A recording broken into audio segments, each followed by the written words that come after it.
Hey everybody, welcome to another episode of Design Recharge. I'm your host, Diane Gibbs, and I am joined by my good friend Brooke Scherer.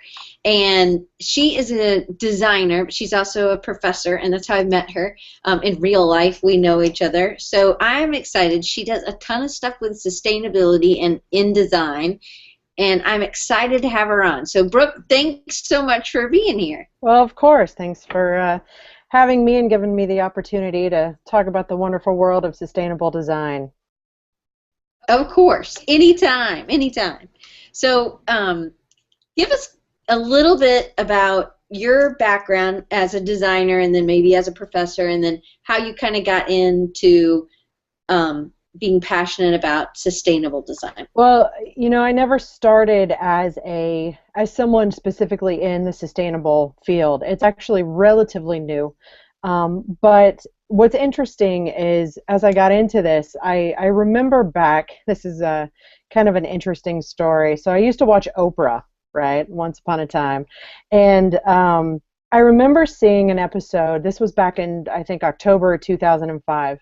And I saw this episode where Leonardo DiCaprio was on Oprah, and he's big into sustainability and eco-friendliness and everything. And he talked about a lot of things. They showed this total greenhouse. But the one thing that stuck with me was he was talking about CFL light bulbs. So those are the light bulbs that have the twirly Q on top of them. And he was talking about how, they use a quarter of the energy that regular light bulbs do, and they last 10 times longer. And so my husband and I, in our home, we started to switch out our light bulbs. And that was kind of where my interest was piqued. And so, of course, that was before grad school. So I don't know if you've seen An Inconvenient Truth. Have you seen Mm-mm. the Al Gore movie or a documentary? It's actually fairly interesting. I just made my students watch it. I actually start off with that movie. And then Leo's documentary, which is, I call him Leo like we're best friends, but I'm just going to stick with that because it's shorter. But I also show them The 11th Hour. He has a documentary on the 11th hour. But I saw An Inconvenient Truth, and while it's not specifically about sustainable design, it talks a lot about how we are very quickly killing the earth. And I don't know, it was a passion of mine. I was showing that movie, the first day of class in my sustainable class this semester, and one of my students wrote big on his notes, "We're all gonna die," and it's one of those things that you watch this and you see how everything that we do all comes in and combines and leads to the destruction of the earth. And then when I was in grad school, I was a teaching assistant, and the chair of the department at that time, his name was Roger Bear, or is Roger Bear. He taught a course the first time that I had ever seen it or been around it in sustainable design. And I sat in on it one day. He was away, so I subbed for him, and I saw these students and what they were doing. And what was interesting to me is we all have these, conceptions that are misconceptions that if we just recycle or if we, use recyclable paper that we're being sustainable, but that's really not the case. And so as I sat there and I started learning about that, it became even more interesting to me. And then here I am at UT, and that's something, sustainability is a very strong initiative for them, and it's something that they were that they wanted me to teach.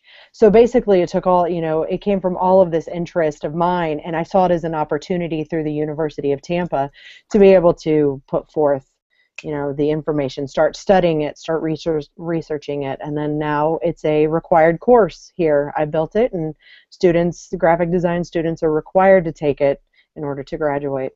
That's cool. So, what about, and I think we might be having a tiny bit of technology issues, and I'd love it if somebody could just respond that you can hear and see us. Oh boy.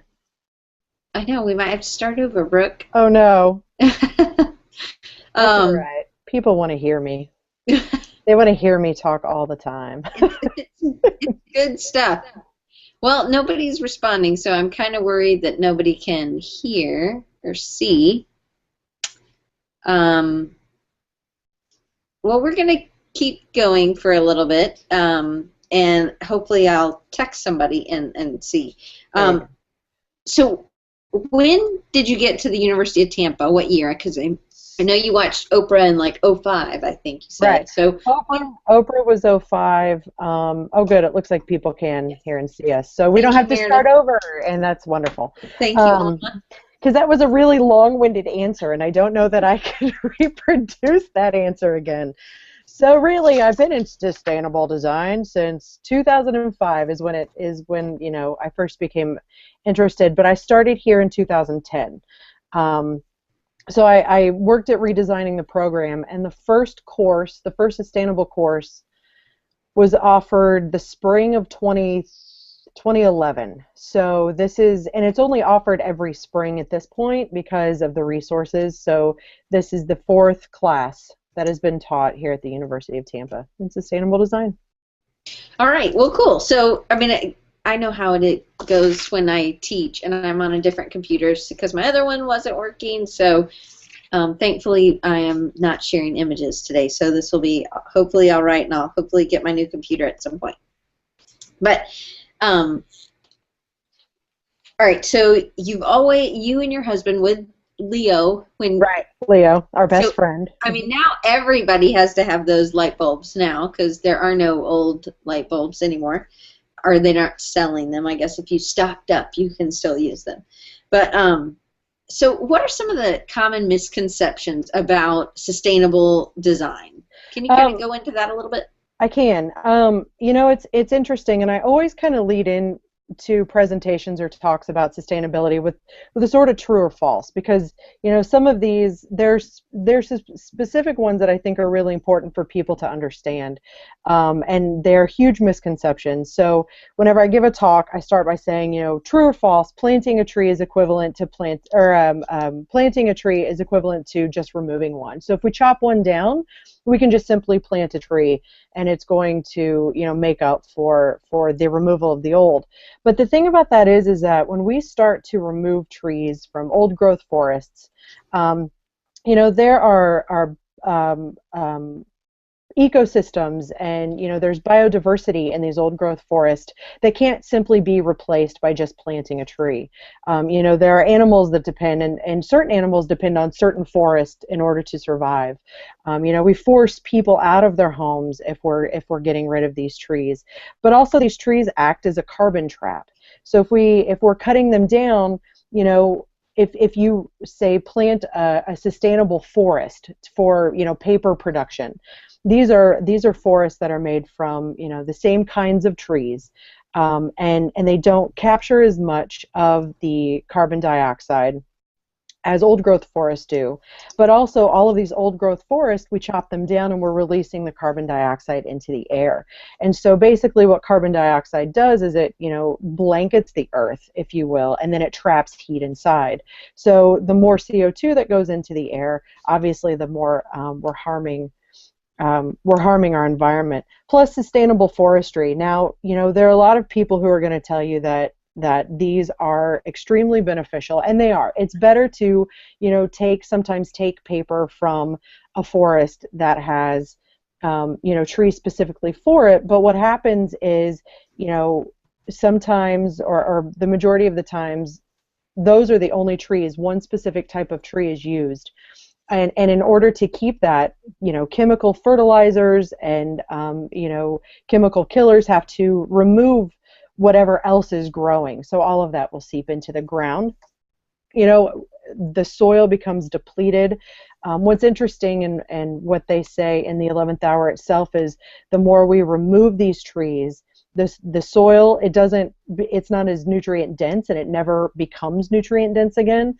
Plus, we have to remember that all of the water, all of the rain that comes in is trapped by this soil, is trapped by these trees. So we remove them and we stand the chance for landslides. And there was a landslide in Washington, what's it been, a couple of years ago, that killed a bunch of people. So these are the things that we don't think about when it comes to, taking or removing these forests, and then we just can't assume that we can plant a tree and it's going to be the same. Also, soy inks are one of those areas that, while they are better for printing, they're actually not very eco-friendly in terms of deforestation. So deforestation in the Amazon, the number one reason for that deforestation is for soybean production. So while soybeans, may be a better alternative for inks, we're also getting rid of all of those trees in order to grow the soybeans. And then lastly, and there's more that goes into that, but for sake of not being too long-winded, I'll move on to the next, recycling and composting. So a lot of people, and I always use this example, my husband is one of those people that recycles down to a gum wrapper. He puts gum wrappers, I find them everywhere, like in piles, ready to go to the recycling. And I tell him, I'm like, you think that all of this that you're recycling is doing good for the environment. And while it's saving the removal of trees per se, or it's benefiting the environment instead of using natural resources, how was that gum wrapper made? How was that box made? Are there chemical inks in there? Is the paper coated? So when it goes to be recycled, are we emitting all of these chemicals and gases back into our environment? Composting and recycling are great if we're using specific resources that are going to actually benefit the earth as opposed to destroy it. Okay, so it seems kind of now I'm kind of like down. How can I make this? How can I do this in my practice as a designer? Granted, you're not saying don't plant a tree, but you're just saying, hey, be realistic about what that one tree does, and be realistic about, it's good to use soy inks, but maybe think about where they're coming from. If they're, getting them from the Amazon, maybe don't buy. It's kind of like coffee, I guess. People, the labor that goes in, you can buy good coffee. I don't know. I don't buy coffee. As I sit here and drink my cup of coffee. Thank you. But so, we've heard this: reduce, reuse, recycle. But how can we start designing like this? How can we put these practices into place and really make a difference? It's interesting. I'm currently doing a project. I met a couple colleagues of mine, Eric Benson and Yvette Perillo, a couple years ago, or it's been about a year and a half or so ago, and they both teach sustainability as well. They actually have a site called renourish.com. It's re-nourish.com, and they have a lot of resources there, and I'll talk a little bit more about that a little later. But what's interesting is we've kind of come together, and it's put the dash in the Renourish. Yep, okay. That's right. We started doing, I know Eric was doing this project before we all started working together, but we all did this packaging project last time I taught this last spring. I'm doing it again actually this spring, and it's the design or redesign of overpackaged headphones. And so when we talk about reducing, what's interesting is students, even with the lectures that I give and the content that I give, they still have a hard time understanding how can I create, or how can I reduce the material that I'm using to create this packaging. And I'm actually going to show a couple examples of what I had today. So they're bringing templates, and one of my students is creating what he calls little buds. So what he wants to do with this packaging is he wants to create a box that folds up. So in theory, this would all fold up and be a box. And then when it unfolds, a kid could, the packaging would be inside, and then the kid could unfold it, and then he could write all over it. But I posed the question to him. I said, well, what about all of the wasted material that you're going to see when we have to die cut all of this out, right? And so he's thinking in terms of, oh, I'm going to create something cool, but he's not thinking about, reducing the amount of packaging that's going to go into something.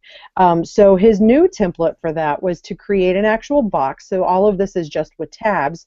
So it's just a simple box. But the idea, once the kids would open it, would be to unfold and then maybe on the inside, the head would be, printed on the inside, and then maybe the body, and then the arms and the legs, so a kid could physically cut it out and glue it together and still have that interactive piece, as opposed to having to, cut something out of a square and then eliminate, or waste all of that paper. So thinking about reducing the types of materials that we're using, can we, fit something, or our product, can it fit better within the confines of a box? Or, do we have to use all of the plastic? I recently got a Fitbit, and I don't know if anybody out there has opened the packaging to a Fitbit, but it is unreal how much just waste is in there. Think about, if we're designing a postcard, can we reduce the size of the postcard or the brochure? Or what is it that we can do to eliminate not just, the extra amounts, but also the coatings and the inks that go into it? The reusability, can it have a second life? So for example, back to this, box idea, can this, instead of just being recycled or thrown away, does this box house some sort of reusability? So can a child go in and cut something out and keep this little man and play with this, decorate it, color it, do whatever he wants to, instead of throwing it away? Now this is just a minimal example of what can be done. I had a student the last time I did the project who did her packaging, and then it folded backwards and became an iPod stand. So instead of throwing it away, it could become an iPod stand. So think about how maybe we can reuse our products instead of just throwing it in the trash. And then also, again, recycling. So recycling does save a lot of trees and water and energy, but I think a lot of us have that misconception that we can just throw it in the recycling bin and then it's going to be good for the environment. But we have to remember that the recycling, once it's broken down, and it has to be reprocessed, where, methane's going into the air and chemicals are leaching into the water, or being disposed of. So the recycling process, while we know reduce, reuse, recycle, it is beneficial. It does save trees, it does save water, but we also have to take into effect, is it, more harmful than it is actually beneficial to recycle that product, or paper, or whatever it is that we're recycling. So Dan had a question, said, Brooke, are you familiar with paper products made in Central America? Most papers are made cheaply from a byproduct of sugarcane. Yep. So another thing that, another process in terms of being more environmentally friendly in terms of paper, is to use agriculture. There are various areas of agriculture that can be used to make paper. While I don't believe that not here in the United States, they're not widely used, but food waste such as wheat can be used. There's also hemp that can be used. Bamboo, if people know bamboo, it grows just like wildfire. And these can all be used to create paper products. But unfortunately, instead of being used, most of this goes to waste. In fact, I believe it is, I have it in my notes somewhere, I think 200 million tons of this material goes to waste in the U.S. Most of it is burned. So if we're wasting it and we're burning it, which is going to emit, gases into the air as well, why can't we just take the residue that's left over from the foods that are grown to be eaten, or the wild grasses, to make these papers instead?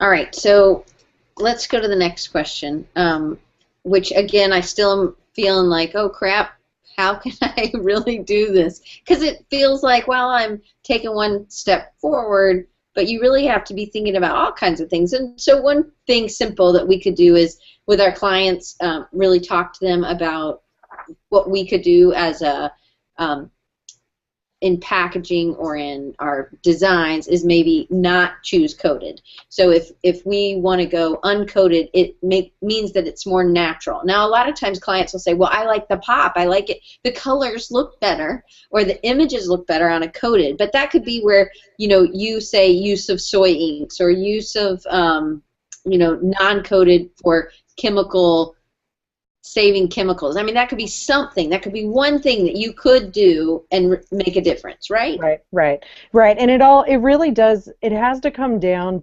I mean, obviously, as being designers and as educators, we are here to, visually communicate and create those packages. And we're not ever going to be able to get around using paper or using inks, or any of that process.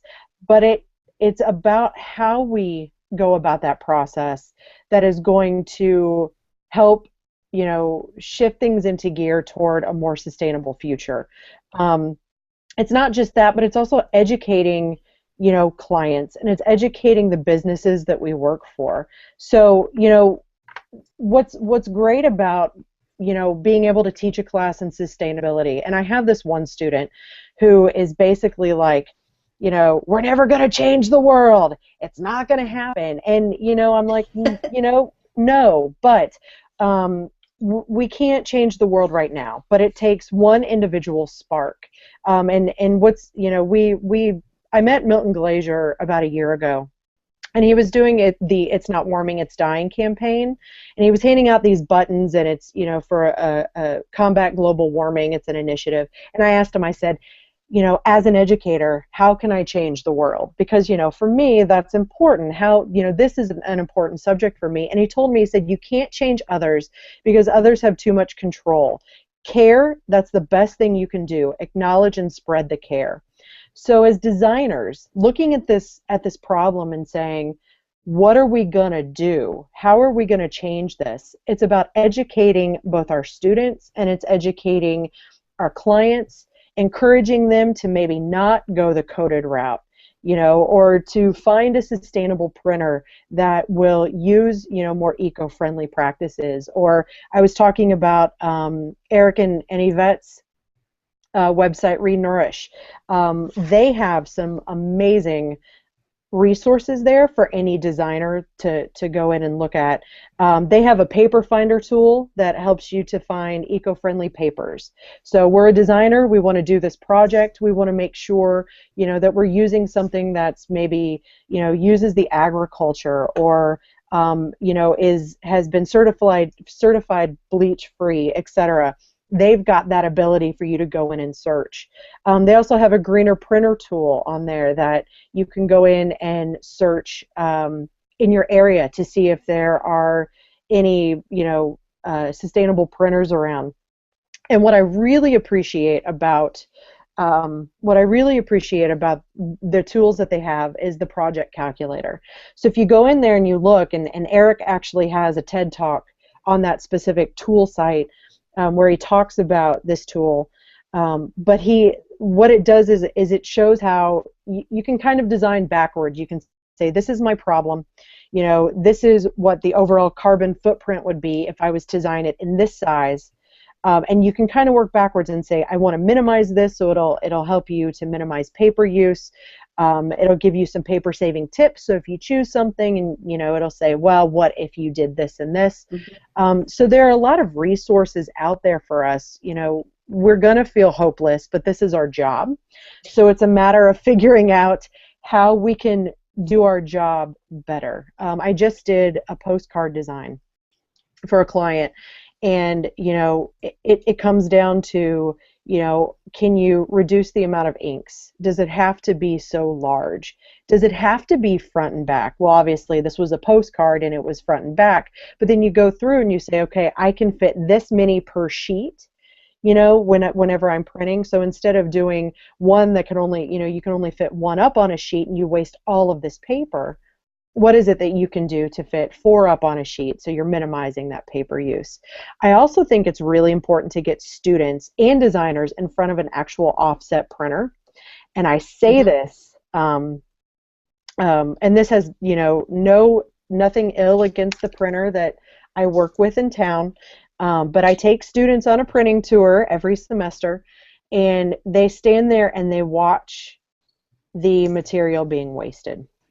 It's cut, and it goes like, I don't know if you've seen them, but these chutes, they just shoot the paper, the excess paper, onto the floor or into these big areas, and you just see them piling up. just piling up, and it's kind of discouraging. And what they say is, when you're in there, they say, don't worry, all of this is recycled. And then you look at it and you're like, knowing what I know about paper and the paper process, how it went from chopping down that tree and the resources, the coal that was used to transport that paper, and all of the water and the energy that's used to make the paper, and then all of the coal and the CO2 emissions that are used from transferring that paper to, or from the mill to the actual printer, and then they're just throwing all of this away, and from that paper, was it bleached, what is on that paper. Right. So putting that in front of students, really letting them see the type of waste that goes into it, and then putting other examples in front of them, such as the like this project where I talked about the Fitbit, or I talk about have you ever purchased those the whitening strips, the Crest whitening strips? Oh, right. Have you seen how it's like this massive box? It's not really this big, but it feels that big. But it comes, you've got these 30 little individual strips that take up this much space, but it comes in a box this big. Mm-hmm. And then it's shoved in. If you, purchase it, I'll be honest, I use Amazon Prime a lot, and it's very frustrating to me to receive boxes that are huge that have something this small come in it. So I'm very guilty of Amazon Prime and the shipping process, but it's putting all of those in front of designers that really say, how can we change what we're doing? We're going to have to do it, but how can we do it more effectively?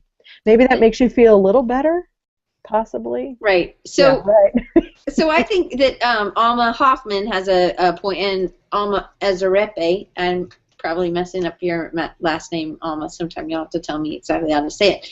But they both are saying a lot of it, or Alma A says that it's about educating the client, educating yourself, educating others around you about reusing and the second life and everything. And then Alma Hoffman says she used to work with a printer who would package extra paper for her in a box, and she could keep it for the next project or something. And a lot of printers, if you say, hey, recycling is really important to me, would you consider recycling your extra paper? A lot of them are already doing that, or you could talk them into doing that. And, they're usually pretty open, and they do a lot of paper consumption. So a lot of them are paper recyclers for sure. And that's definitely great, because that means that we don't have to chop down more trees or more forest. But again, it is, what was the paper, how was the paper made?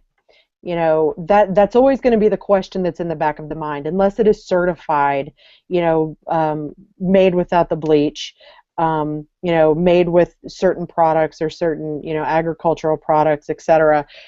It's not a wasted effort. So I don't want anybody to think that I'm saying that it's a total wasted effort, but you also have to be cognizant of the way that it's made. And I saw Dan's question about anti-theft by design. That's also a great question. It is. And you know what? Let's read it real quick, because people coming on the replay won't be able to see the chat. So sure. Dan says, which is awesome question, Dan, most packaging is anti-theft by design, which results in the oversized part. Has online shopping changed packaging or reduced the size? I don't think that once you create a package, I don't believe that it changes in size or construction versus online to store. But he also, I love the question that he's bringing up about the anti-theft by design.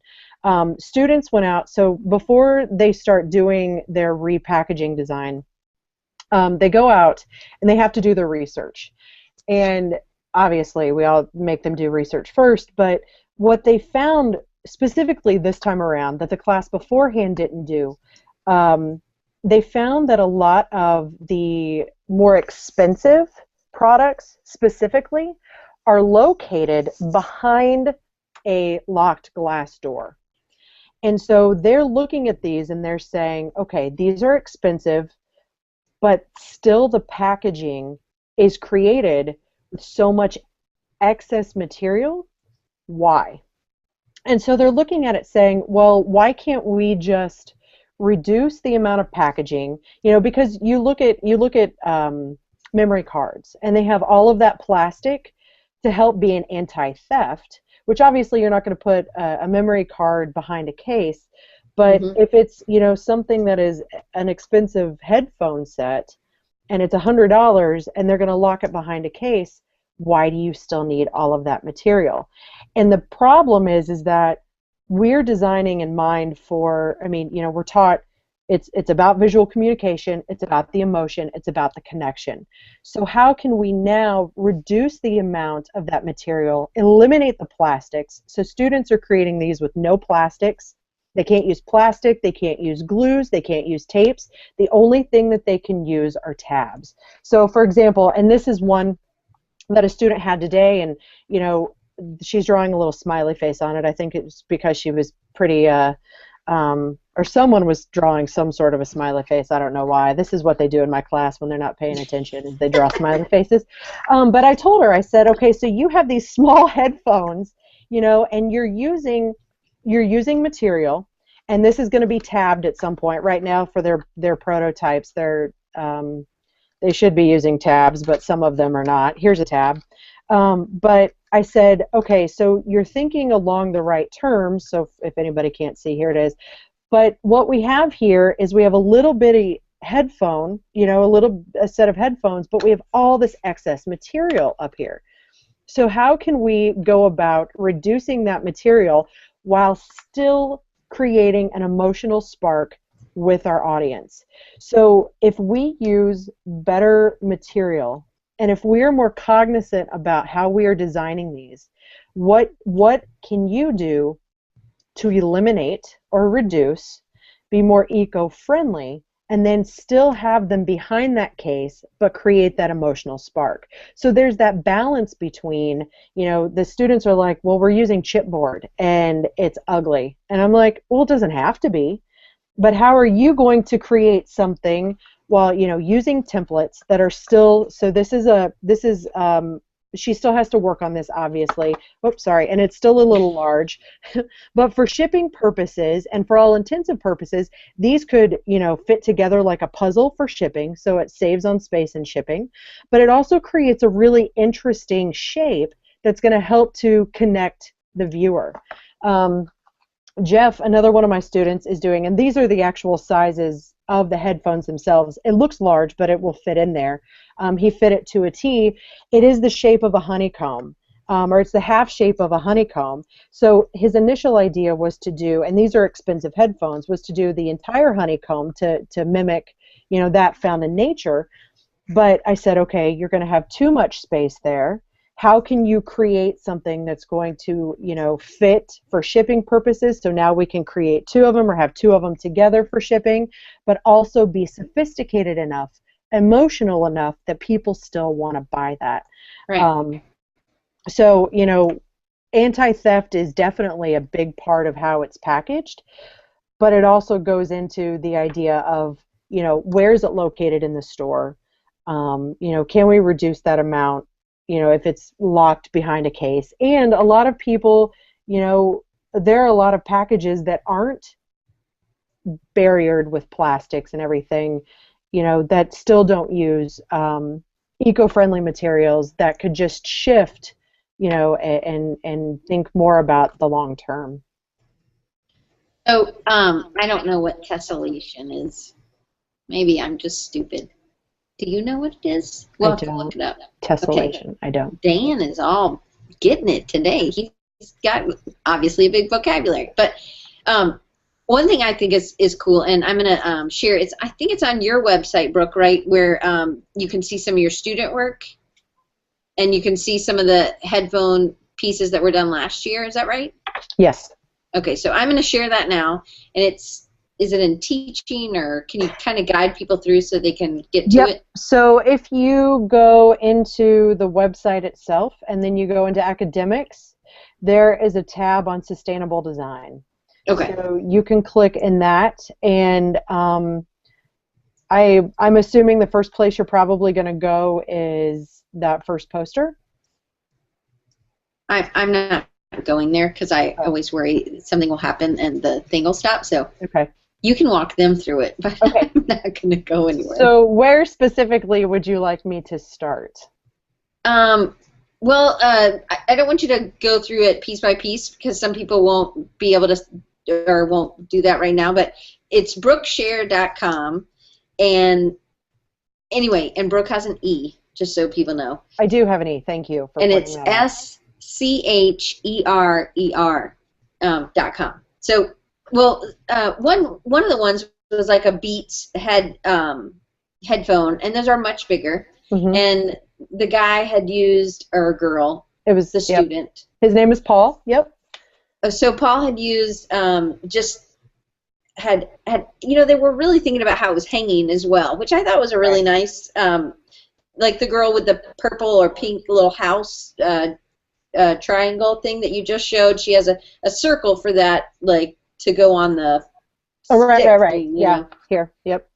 Which I think is important. They have to think about that too. And I think it's really neat to bring this into the classroom for that next generation of designers and start not only, hey, you got to get people's attention, you got to do awesome design, but you also have to reduce and reuse or think about sustainability in that. So when I was coming up, we didn't really design that way, that we weren't taught to, that wasn't a focus. So really it's kind of just almost as important as making it look good. Right. And it is. You have to be able to, this project takes, and for all of us who are doing any sort of project like this, we all spend our time, doing the research, but I think a lot of the research goes into our demographic, goes into, type exploration, color exploration, but how often, this is rhetorical, but how often do we think of the actual package and how it fits with the specific product inside? How many times do we think about the selling point versus simply reducing that kind of material? So Paul creates this headphone packaging, and he minimizes his material. He does have a larger headset, so he can't get around that. It's not like he can, create just this little itty-bitty box to fit these headphones in. But instead of creating, if I remember correctly, the box was big, it folded out, it had all this padding inside of it. So why do we need the padding? So that's one question. Why do we need all that padding if we can conform that box or that packaging around the actual headphones? And then instead of adding that extra tab to it, he decided to use, the top of those headphones as the holder.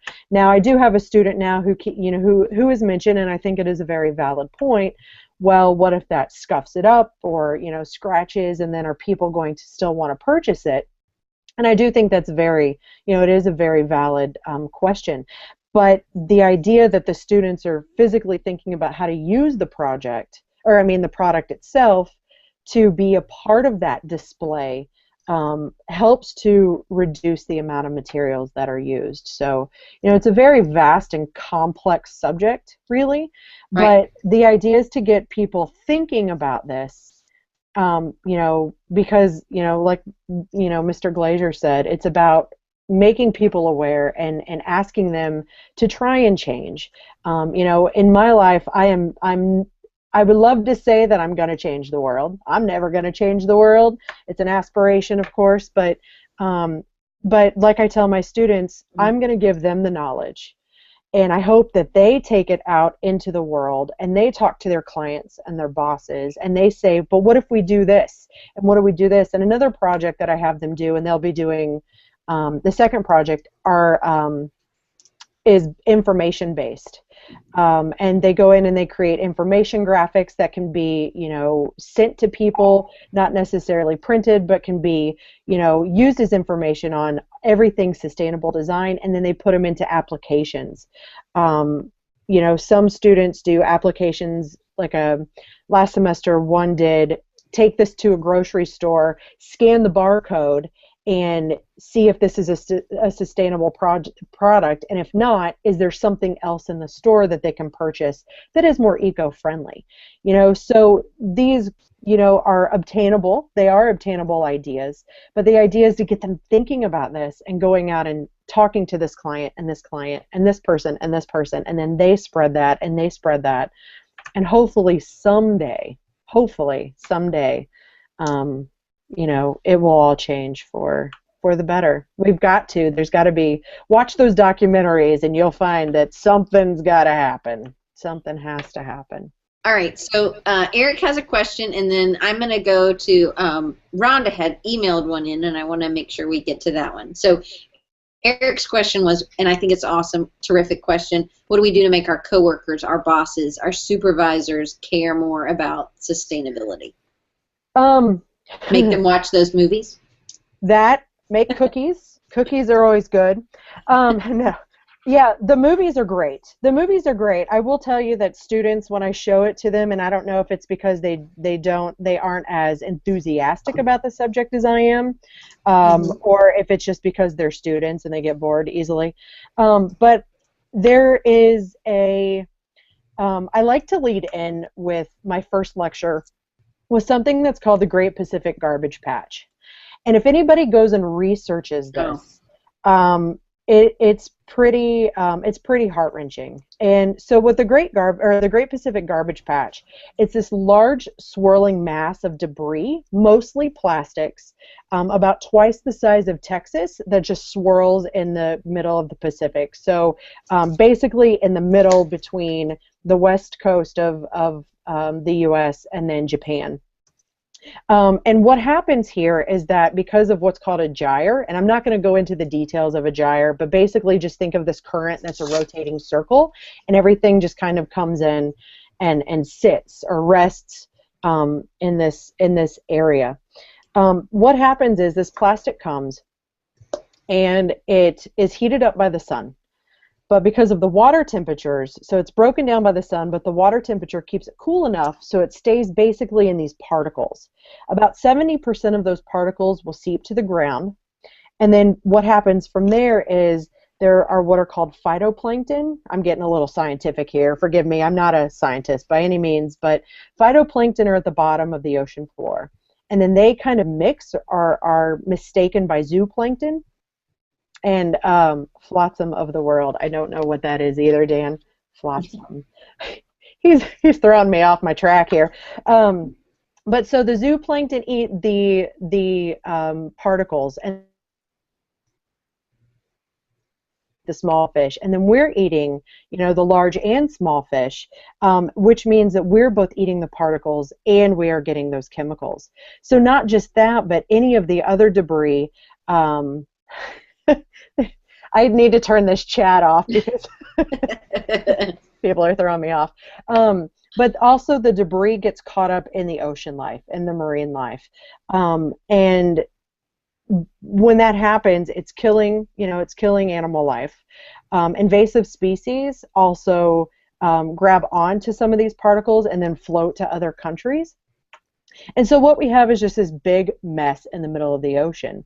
And it's because of the packaging that we use. We're not being, smart about what we're doing with this material. So, it all just kind of snowballs into this one big mess. So, there are a lot of resources that we can put in front of our coworkers, our colleagues, but until they see the effects, maybe see or do some research into the Great Pacific Garbage Patch, or watch these documentaries and see, how the climate is changing. If they're dedicated enough, it will get them thinking. So that's the best answer, long-winded answer that I can give. So really start a conversation. And exactly. There are some other resources, Re-Nourish, Re-Nourish. Right. But then you also told me about this book, Green Graphic Design. I love that book. And there's also a section on putting it into practice. So it's filled with some good. I just got it last week, so I haven't gotten through very much, but it gives you some good ideas and if you could give this to your boss, but you could also just bring it to their attention of some little things that they could do. Because I think if it becomes too big, because it is really big, but if you make it huge, then you feel like you can't make a dent and you can't make a snap. But really, just like Milton Glaser said, you just need to, start somewhere and care. So I want to get to Rhonda's question. It says, which fields of industry should designers look to as partners and collaborators in this effort? I've actually I've thought about this, and we as designers, we're kind of in a really important role where we are central to so many other fields. We work with marketing, we work with advertising, we work with big corporations, we work with smaller, clients. I don't know that there's an absolute answer for that, to be honest with you, because we have our hands in so many different areas, and I don't know why we can't exploit them all. We can't educate them all. Big businesses. The thing that Mr. Glaser talked about a lot. He's not as close to you as Leo. No, well, I'm going to be seeing him again in a few weeks, and if this ever happened to come across his desk, I feel, let's be honest, Leonardo's never going to know who I am. But I am, trying to build a small relationship with Mr. Milton Glaser, so I'm going to call him Mr. Milton, or Mr. Milton. I actually call him Uncle Milty in class, but for all intents and purposes, I'm going to call him Mr. Glaser here. But he had a lot to say about how, in politics, there's a lot of money, and there are a lot of businesses, and, thinking that we can just go into that and try and change anything is probably a waste of our time. But that doesn't mean that we can't start low and let it trickle up from there. Mm-hmm. So in terms of her questions, I think we need to be the innovators that explore all disciplines and all avenues, the business, the marketing, the advertising.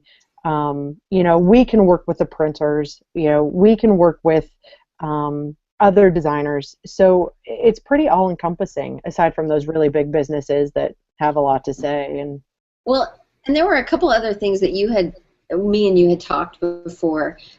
One thing was with printers, instead of maybe using a square, using a circle, so you're using actually less ink, but it still looks the same to the naked eye. Yeah. And then there's also paper. People say it's recycled, but then you really have to kind of dig down and make sure. And then once you find people who are really doing real recycling or reducing or whatever it is, that you stick with them. And I know it costs more to use recycled paper most of the time. It does, but what's interesting is, and I've read about this before, it does cost more in the beginning. But the thing about being more eco-friendly is that, or being more sustainable, is that, and I think what shies businesses away to begin with is that it costs more, but they don't understand the return, in the long run. So people put their trust in these type of businesses and these products that are trying to be, trying to take the earth into consideration. And also, the more we ask for certain products, the more it's going to increase demand. And the more demand that is increased, the lower the prices will get. But a lot of people are too afraid of spending that extra money at this specific point in time, and I don't think it's caught fire enough to convince people that this is the way to go. So we have a lot in our future. We have a lot of work to do, but I don't think it's hopeless. All right, so we have time for, I think, one more question. We have 3 left, and we will have Brooke back on. She's going to come on with her students on April 22nd, so we'll kind of see the end product from some of what these students have seen. And I just think sometimes I just need an example, and so that's one reason I'm having her back on with her students, so you can kind of see the energy from that student level, as well as new designers that will be entering the workforce, and they have this other mentality that maybe we have to struggle to get to because we weren't taught that in school necessarily. So it's why are designers positioned at an ideal place in the world? We've kind of talked about that one, don't you think, Brooke? I do. Okay. All right, so we're going to go, all right, it can be a learning curve, like knowing, like, oh, well, it says recycled on the box. Can I just go with that? So are there any resources, anything other than Renourish or this book, as I hold something else up, Green Graphic Design, anything else that help us as we begin kind of implementing some of these changes in our practice? I think it's good to start with more of a background of what the problem is and how maybe we can start to solve the problem. There's a book called Cradle to Cradle that I have my students read. It isn't specific to sustainable design, but it talks about upcycling versus downcycling. So upcycling, if we're creating something, how can we use it again or create it into something that can be beneficial to the earth versus recycling, which is going to be downcycled. Another thing about the downcycling process or the recycling is that we recycle it once and it starts to lose its strength. We recycle it again, and primarily paper, it loses the strength. So, we say, oh, we're going to recycle and it's going to not end up in a landfill, or we're keeping out of a landfill, but at some point it's not going to be strong enough to uphold anymore. So it's going to be in a landfill anyway. And these are things that are just basic knowledge that lay a foundation to be able to go into the actual design realm. And so Cradle to Cradle, I think, is a great book for that, or to lay the groundwork. I do have a couple other books that I require students to both use and read for research. One of them is called Designing Sustainable Packaging. The author of that is Boylston. He has actually a lot of good packaging templates and talks about how to use those and use tabs instead of the glues or the tapes to construct. Spell his last name? Yep, it's Boylston, Boylston. Okay. There's also, so you have green graphic design. What I like about green graphic design is that it breaks it down into terminology or speak that is easy to understand, easy to follow, and I find it an interesting read. Then another one that I find really informative is just called Sustainable. The author of that is Sharon, Sherin. And that is comparable to green graphic design, but it has a great deal more examples, and so and it helps. I require my students read all of these. We go through them. They use it for their big research project, so that's a good jumping off point. But I do also really encourage people to visit and thumb around Renourish. It gives articles of information as well, not just the specific tools. I'm very fortunate to be able to work with Eric and Yvette. We're actually presenting at the Foundations in Art and Theory Education, so the FATE conference in March. We're presenting our packaging project and talking about integrating sustainability into the curriculum. So they're good people. Stop on over and check out their website and say hello. Cool. All right. Well, I'm really excited that we have maybe a next step, and we have an idea of how to actually integrate this in, even in baby steps, in our own practices. And if you're a professor, integrate it into what you're doing. If you're a designer and you're doing a piece of packaging, then definitely makes you think twice. Yeah. And then also makes me think about some of my clients who are very environmentally friendly. I can actually say, hey, if they request gloss, I can now go back and say, I can do a little bit more research, but then go back and say, environmentally it may look better, but environmentally it's not better for the right. universe is what I was about to say. The universe. Or the university. It's not better for anybody if we use the coded. And so then that can be like a selling point for them as they hand out their stuff. There's another, hey, we're really, we have the world in our mind all the time because we didn't go with a gloss, and this right. is why. And so right. It's walk the walk kind of thing. Yep, we'll get there, just one step at a time. Of course. Well, Brooke, thank you so much. Thank And you. just to kind of, I'm going to share your link again. I think I have it in my, oop, no. Let me go get it. And then you had also given me a Facebook group. Did you want me to share that for the arts at UT? Yeah, sure, if you want to. I mean, that's something, we keep, update student projects. So, a lot of stuff is on my website, but there are extra things that are posted there. So the students in the sustainable class last semester or last year gave a big presentation to the board of directors or the board of trustees at the university, and they did, they showed the packaging project from what the original packaging was for their headphone set. They broke it all down, and it's on the website, and then a comparison of the minimal material that they used, and they showed that at the board meeting, and people were really, oh, I didn't realize, and it's just those little things. It's just those little things that putting them in front of people are going to hopefully make people more aware and start to really think about. I think I Hopefully, answered Dan's question. Did I spell it right? The yes. sustainable Yep. title? Okay. And Yep. the other one was Boylston. And that's Boylston, Boylston. Yep. okay. And then just so y'all know, next week we're kind of changing gears, definitely less environmental. Roz is at Roz Stenhall. She is an illustrator, a designer, a writer, and she's made books since she was about 3. So she's definitely used her share of paper, but I think she keeps them, so at least she's doing that. But she's avid about daily sketching, and she does these really cool sketchbooks in April, and I can't wait to share it with you. I can't wait for you guys to meet her.